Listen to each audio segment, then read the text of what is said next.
스스로 잠글 수 있는 아이로 만드는 게 저희의 목표잖아요. 그때는 인내심이 필요한 거죠. 그렇게 아이들을 키우긴 너무 힘드니까요.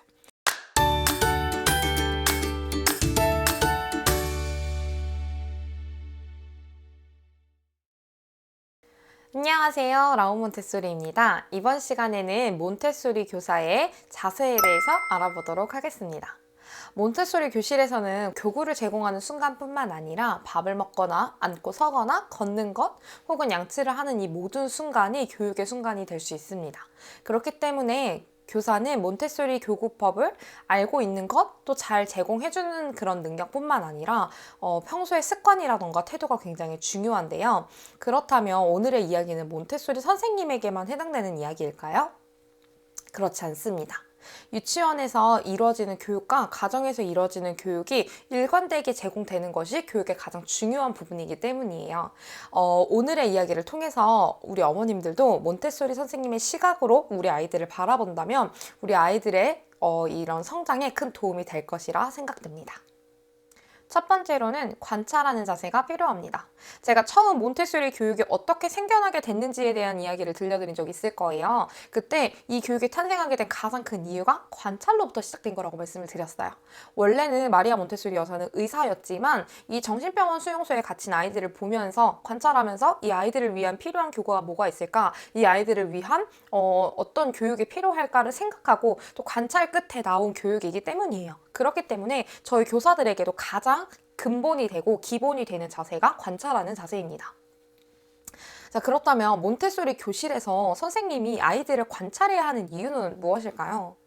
몬테소리 교구는 저희가 작업을 한다고 말씀을 드렸잖아요. 근데 놀이와 작업의 가장 큰 차이점이 목적이 있다라는 건데 아이들이 이 교구를 통해서 진짜 목적을 달성해 갈 수 있게끔 활동을 하고 있는지를 관찰해 주셔야 한다는 거예요. 만약에 이 친구가 방법을 전혀 모르고 그냥 이걸 꺼내와서 하고 있는데 그냥 저희가 관찰하지 않고 둔다면 이것은 목적을 달성하지 못했기 때문에 단순한 놀이로 끝이 날 수가 있어요. 그런데 선생님이 이 아이가 운반하는 그 순간부터 처음에 이거를 뭐 전개하고 활동하고 마무리하는 이런 과정들을 보면서 이 친구가 잘 하고 있네 혹은 이 친구가 이걸 잘 모르는 것 같은데 라는 포인트를 빠르게 관찰을 통해서 포인트를 체크해 줘야 된다는 거예요. 그러면 우리가 관찰을 통해서 해야 되는 다음 순간은 개입이에요. 저희가 지금 방금 그 순간 딱 그 타이밍을 찾는 게 되게 중요하다고 말씀을 드렸잖아요. 근데 그 이유가 뭐냐면 예를 들어서 이 아이가 분홍탑 교구를 하려고 하는데 운반을 할 때 분홍탑 교구를 막 탑을 쌓은 채로 5개를 막 한 번에 들고 간다고 생각을 해볼게요. 그럼 이 아이는 지금 이 교구에 대한 이해가 이루어지고 있는 걸까요? 몬테소리 교육에 대한 이해가 이루어지지 않은 친구예요. 왜냐면 5개씩 옮기지 못하게 하는 이유는 이 5개씩 운반을 하다가 만약에 떨어지면 다른 친구한테 피해가 갈 수가 있겠죠. 그런데 이거는 저희가 몬테소리 교실에서 다른 친구를 배려해야 되는 그런 것들을 배우는데 그런 걸 잘 모르고 있기 때문에 나오는 행동이고, 두 번째, 저희는 몬테소리 교구에서 분홍탑을 운반을 하는 동안 이 교구가 크기를 가늠하는 교구라고 했잖아요. 그러면 알려주고 싶은 게 아주 작은 교구는 손으로 이렇게 잡아서 운반을 하지만 나중에 아주 큰 교구는 2손으로 잡아서 운반을 해야 되죠. 그러면 이 운반하는 과정 속에서도 크기의 변화를 느끼게 해주고 싶은 거예요. 어떤 건 내가 손을 이만큼만 벌렸는데도 잡을 수 있네? 근데 또 어떤 건 이렇게 벌려야지만 잡을 수 있네라는 걸 알려주고 싶은 거예요. 그러면 이 운반하는 과정 속에도 이 교구의 목표가 다 들어있는 건데 이 친구가 그걸 그렇게 하지 않고 5개씩 쌓아서 올리고 있다면 선생님이 빠른 관찰을 통해서 빠른 개입이 필요한 거예요. 근데 반대로 이 친구가 이 정석대로 교구를 하나씩 잘 옮기고 있어요. 그리고 앉아서 그걸 천천히 잘 자기만의 방식으로 정리를 하고 교구 활동을 하고 있다면 개입할 필요가 없겠죠. 오히려 이 친구한테 가서 분홍탑 가지고 왔어. 선생님이 하는 방법 알려줄게. 선생님이 하는 거 봐. 라고 개입을 하게 된다면 이 아이는 몬테소리 교육 안에서 공부를 하고는 있지만 자유롭다는 느낌을 절대 받을 수가 없을 거예요. 오히려 나 이거 할 수 있는데? 내가 혼자 해보고 싶은데? 라는 마음에 방해받는다는 느낌이 훨씬 더 크게 느껴질 거예요. 그래서 관찰이 정말 중요한 거고 이 관찰을 통해서 적절한 개입해야 되는 그 타이밍을 잡는 게 굉장히 중요한 거예요. 지금은 이제 제가 유치원에 있었던 걸로 예를 들어드렸는데 가정에서도 충분히 있을 수 있는 일로 말씀을 드려볼게요. 예를 들어서 외출 준비를 하는데 지퍼를 이제 잠궈야 되는 상황이에요. 그러면 어머님들이 뭐라고 하시냐면 얼른 잠궈봐 이렇게 하시죠. 근데 아이들 중에는 지퍼를 잠글 수 있는데 오래 걸리는 친구가 있고 지퍼를 잠그지 못해서 오래 걸리는 친구가 있을 거예요. 근데 한 번도 저희는 그런 걸 얘가 못해서 그런가? 아니면 시간이 좀 오래 걸리는 친구인가? 라는 부분을 관찰해 본 적이 없으실 거예요. 그래서 만약에 오래 걸리면 그냥 잠궈주고 얼른 가자 라고 하셨을 것 같아요. 그런데 몬테소리를 이제 교육을 조금 해보시고 싶으신 분들이라면 접근 방식을 조금 다르게 해보시면 좋을 것 같아요. 자, 우리 아이가 자 이제 옷을 한번 입어볼까? 라고 얘기했을 때 지퍼를 잠글 줄 몰라서 정말 잘못된 방법으로 끙끙대고 있는지 아니면 방법은 알아. 그래서 끝과 끝을 맞춰서 잠궈야 된다는 걸 아는데 그게 손이 힘들어서 오래 걸리는 건지를 첫 번째 확인을 해주시고, 만약에 이 친구가 전혀 방법을 모르는 친구라면 관찰 끝에 그런 결론이 났다면 개입이 어때야 될까요? 당장 이루어져야겠죠. 아, 얘가 지금 우리 아이가 방법을 모르네. 그러면 알려주셔야 되는 거예요. 그럼 그 즉시 가서 옆에서 잠그는 방법을 보여주시거나 아니면 밑단을 잠그는 걸 보여주시고 뭐 지퍼 올리는 과정만 스스로 해볼 수 있게 한다던가. 이건 아이의 뭐 성향이나 발달 단계나 나이에 따라 조금 다를 수가 있겠죠. 근데 만약에 반대로 이 친구가 할 줄은 아는데 이게 조금 오래 걸려서 버벅이는 것 같아요. 그럼 어떻게 해야 될까요? 개입을 최대한 늦춰야 하는 거예요. 이 친구가 스스로 해볼 수 있도록 그때는 인내심이 필요한 거죠. 그래서 그냥 기다려 주시면 돼요. 그리고 만약에 이 친구가 정말 할 수는 있는데 이게 너무 오래 걸려서 힘들어 한다고 하면 그때 도와주시면 되는 거예요. 똑같은 상황이지만 아이가 할 수 있는데 못하는 건지 아니면 아예 방법을 모르는 건지에 따라서 이 개입의 타이밍과 정도가 완전히 달라지는 거예요. 그래서 가정에서도 유치원에서도 관찰이 필요한 거고, 이 관찰을 통해서 이 아이들이 발달하는 과정을 더 도와줄 수 있을 거예요. 두 번째는 안내자로서의 태도가 필요합니다. 몬테소리는 교사에 대해서 가르치는 사람이라는 정의를 내리지 않고 안내하는 사람이라는 정의를 내렸어요.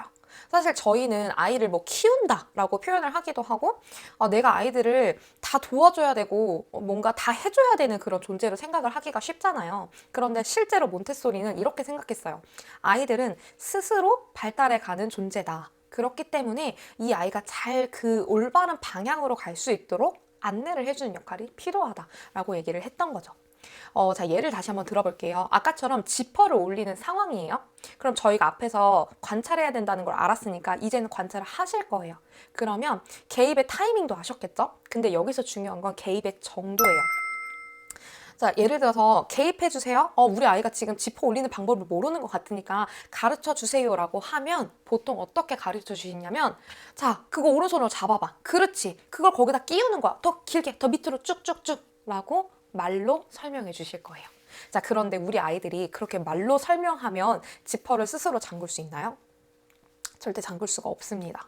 우리 아이들은 이 소리로 듣는 것과 행동을 눈으로 보는 것, 이 두 가지를 동시에 할 수가 없어요. 아직은 그 두 가지가 잘 받아들여지지 않는 단계예요. 그러다 보니까 이 음성 따로, 행동 따로 보기 되는 거죠. 그래서 말을 너무 많이 섞어서 아이한테 제공을 하게 되면 오히려 더 혼란을 초래할 수가 있어요. 그래서 아이들한테 제공할 때는 음성을 빼고 행동으로만 보여주는 거예요. 행동으로 보여줄 때 나는 지퍼를 잘 잠그고 지퍼를 잠그는 일이 쉬우니까 이렇게 쓱쓱 하고 쭉 당기는 모습을 보여준다면 아이가 절대 스스로 잠그는 걸 연습할 수 없겠죠. 그래서 단계별로 나눠서 보여주는 거예요.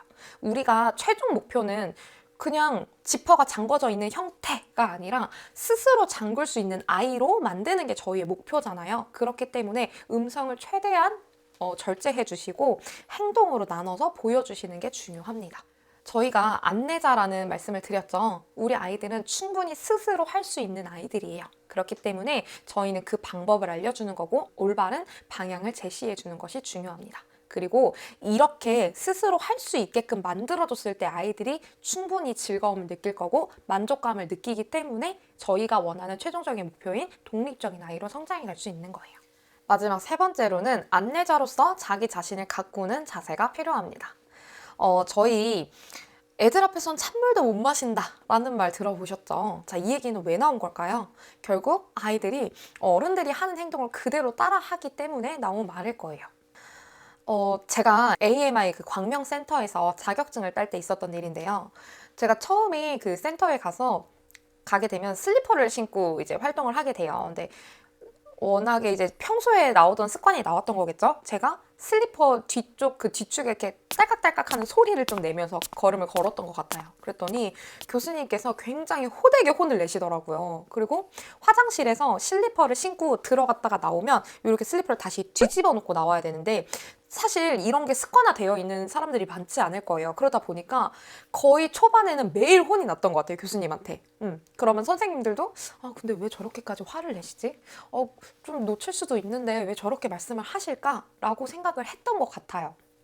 그런데 나중에 교수님께서 말씀을 해주시기를 어떻게 말씀을 해주시냐면 자, 유치원에서 실제 생활하는 아이들한테는 저희가 마치 모델이 되는 거죠. 아이들은 선생님의 모습을 굉장히 닮고 싶어 하고 따라하고 싶어 해요. 그런데 만약에 선생님이 신발을 딸깍딸깍딸깍 하면서 걷는다던가 혹은 화장실을 나올 때 신발을 정리하지 않고 나오면서 신발 정리해야지 라고 이야기를 한다면 아이들의 행동이 절대 교정이 되지 않는다는 거죠. 저희는 아이들의 행동이 다른 사람한테 피해가 되지 않도록 자기 자신을 잘 가꿀 수 있게 가르쳐야 되고 또 스스로를 잘 가꿔서 독립적으로 행동하고 스스로 생각하는 아이를 자라게 만들어야 되는데 실제로 그것을 지도하는 교사가 그렇게 행동하지 않으면 아이들이 절대 그런 모습으로 자라기가 어렵다는 거예요.